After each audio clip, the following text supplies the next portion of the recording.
Hello friends, Amrita के अनमोल कहानियों में आपका स्वागत है। और जैसे कि आप जानते हैं, हम आपके लिए लाते हैं नैतिक शिक्षाओं वाली कहानी। तो आज देखते हैं क्या होता है। ये है सिया, जो कि बहुत ही शांत, सुलझी और समझदार है। और ये है उसका भाई बिकी, जो कि बहुत ही बदमाश है और झगड़ालू है, हर हमेशा झगड़ा करते रहता है।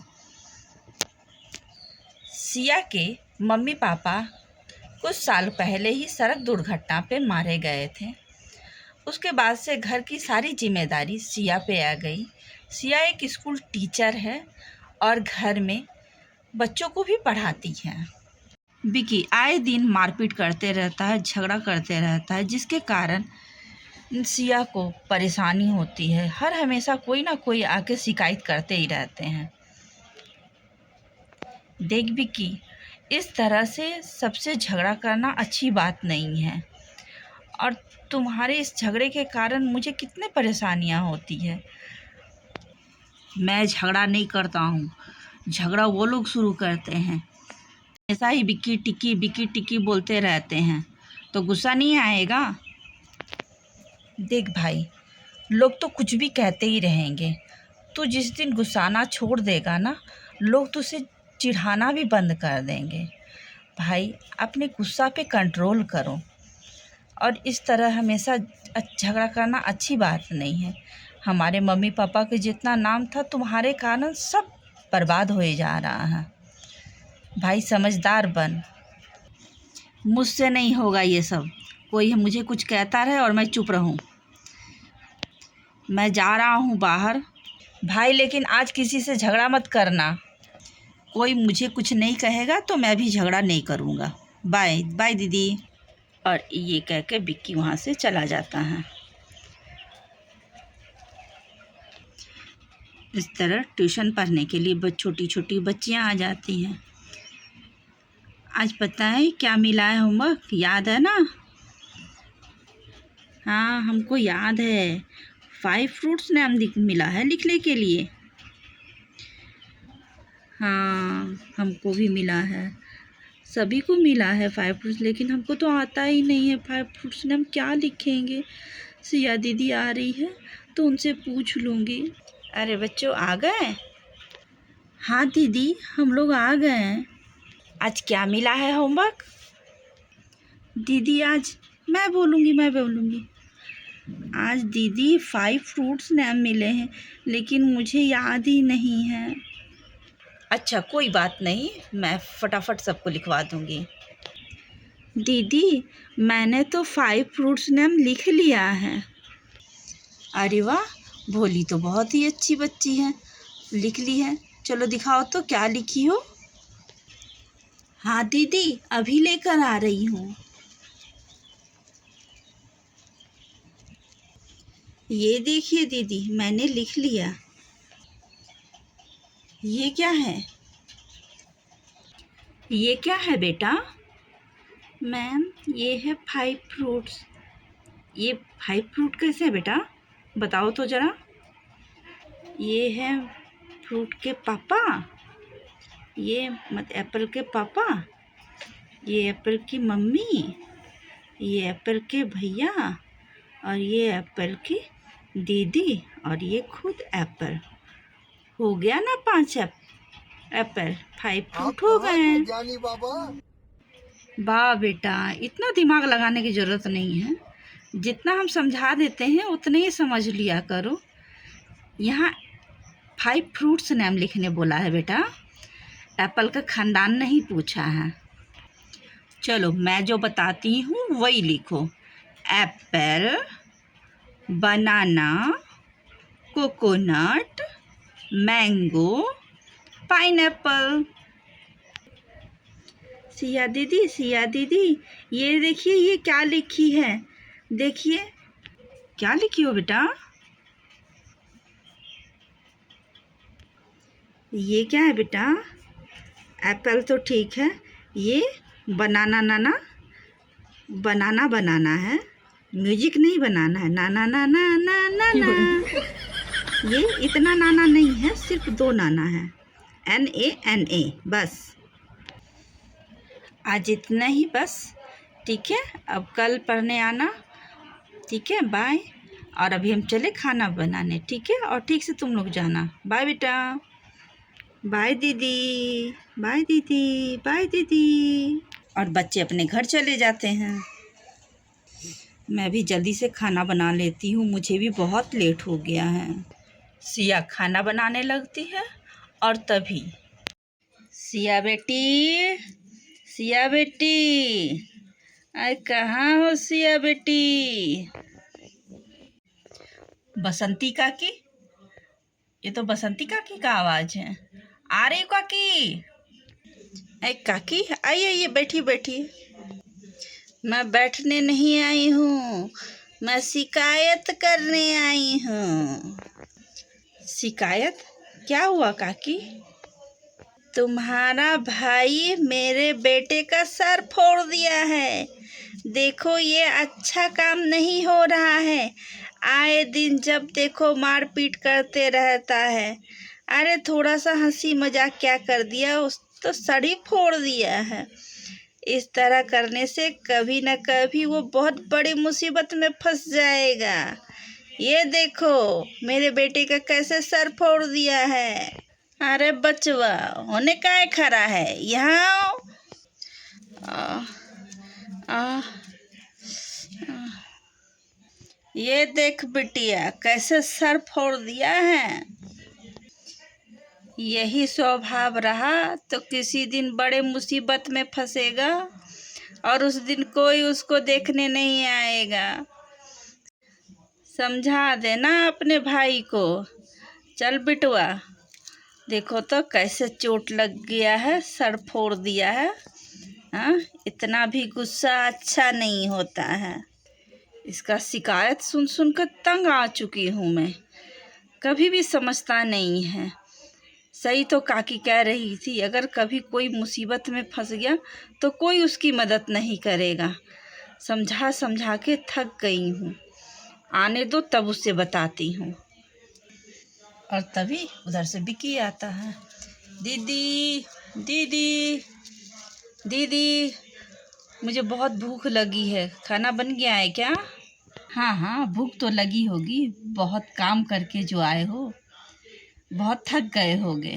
हाँ दीदी, बहुत थक गया हूँ, जल्दी जल्दी से खाना दे दो। हाँ, मारपीट करने में तो बहुत ताकत लगती है ना, थक तो गई ही होगी। हाँ, दीदी को कैसे पता चल गया मैं मारपीट करके आया हूँ? दीदी, कोई कुछ बोलने आया था क्या?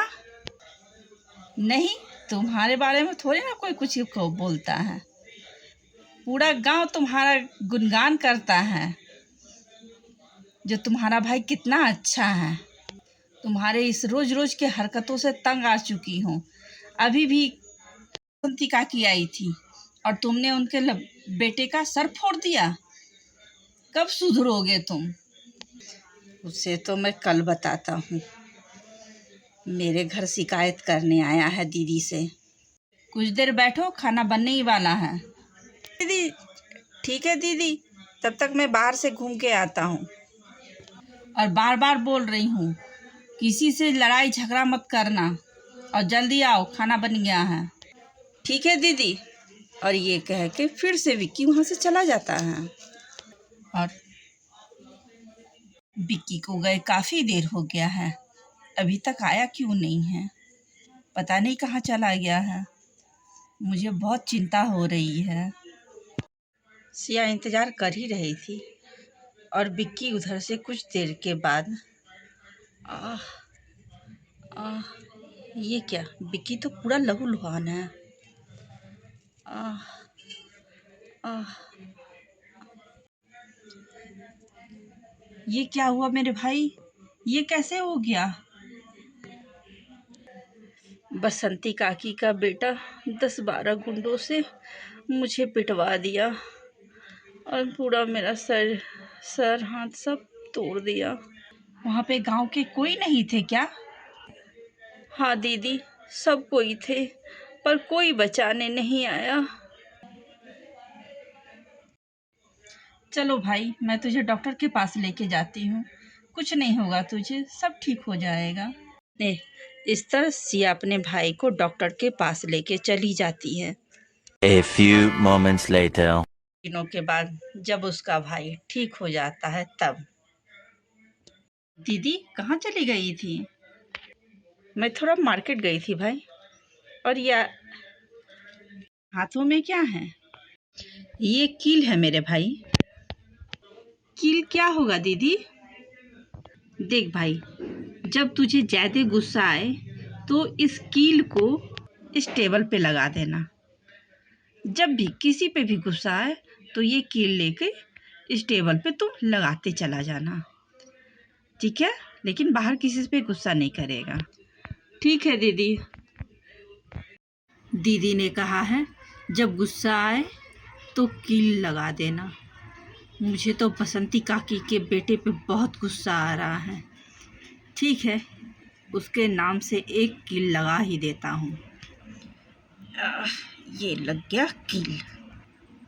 इस तरह आहिस्ते आहिस्ते टेबल पे कीलों की संख्या बढ़ने लगी। ये दीदी कौन सा काम दे दी है?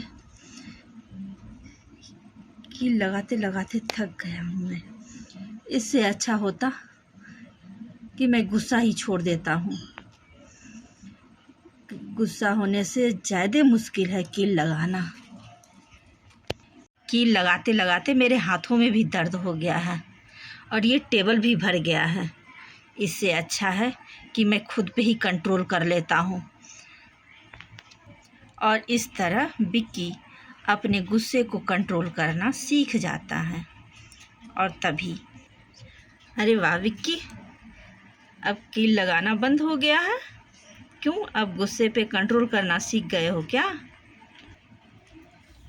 हाँ दीदी, इससे बहुत ज़्यादा मुश्किल हो रहा है। मेरे हाथों में छाले भी पड़ गए। उससे अच्छा है कि मैं गुस्से को कंट्रोल ही कर लूँ। इसीलिए मैंने गुस्से को कंट्रोल ही करना सीख लिया है। Very good. अब जब गुस्से को कंट्रोल करना सीख लिए हो तो अब एक एक करके कील हटाते जाओ। क्या अब कील भी हटाना पड़ेगा? हाँ मेरे भाई, अब एक एक करके कील निकाल दो। ठीक है दीदी, निकाल देता हूँ। एक एक करके कील निकाल दूँगा। और इस तरह धीरे धीरे कीलों की संख्या घटना शुरू हो।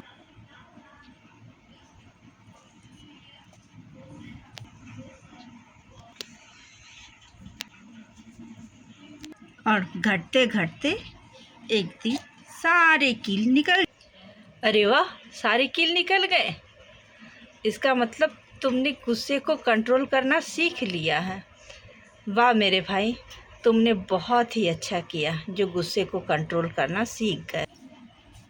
हाँ दीदी, सीख तो गया हूँ। क्या हुआ, क्या सोच रहे हो? दीदी, कील तो निकल गया, लेकिन ये देखो टेबल कितना गंदा लग रहा है देखने में। ये देखो दीदी, टेबल पे निशान रह गए हैं। हाँ भाई, ये तो सच है। तुमने सही कहा। इसी तरह जैसे टेबल पे निशान है, इसी तरह शब्दों के घाव, हम माफ़ी मांग तो लेते हैं लेकिन शब्दों के घाव भरते नहीं हैं। वो मन में इसी तरह रह जाते हैं। हम किसी को कुछ बोल तो देते हैं लेकिन ये नहीं समझते कि उसके दिल पे क्या प्रभाव पड़ेगा और उसको कैसा लगेगा। दीदी, ये निशान इंसान के दिल से कैसे मिटेगा? निशान मिट जाएगा भाई, हमारे अच्छे व्यवहार से। और इस तरह हमारी कहानी ख़त्म होती है। आज की कहानी से हमें यही सीख मिलता है कि शब्दों के घाव कितने भी हम माफ़ी मांग ले वो नहीं भरता है। इसीलिए किसी से भी हम कोई भी कुछ भी कहें तो सोच समझ कर कहें, ताकि उसके दिल पे कोई भी घाव ना लगे। अगर हमारी कहानी अच्छी लगी हो तो चैनल को सब्सक्राइब कीजिए और लाइक कीजिए और कमेंट में बताइए कि आपको हमारी कहानी कैसी लगी।